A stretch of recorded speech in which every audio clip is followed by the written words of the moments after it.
you ever wondered how a split air conditioner cools your room? In this video, we will understand step by step how a split AC works using simple animation. A split air conditioner has two main units, the indoor unit and the outdoor unit. Inside these units, there are four main components: compressor, condenser, expansion device, and evaporator. The cooling process starts with a special gas called refrigerant. This refrigerant continuously circulates inside copper pipes. The compressor is located in the outdoor unit. It compresses low-pressure refrigerant gas into high-pressure, high-temperature gas. This hot, high-pressure gas moves to the condenser. The condenser fan blows air over the coils.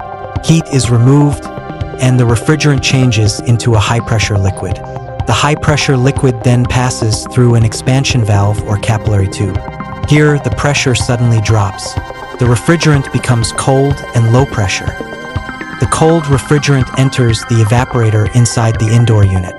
The indoor fan blows warm room air over the evaporator coils.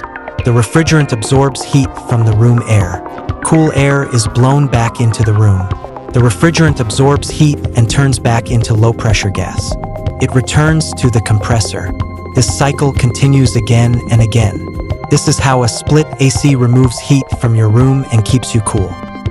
If you found this explanation helpful, don't forget to subscribe to HVAC official channel for more easy and practical HVAC learning.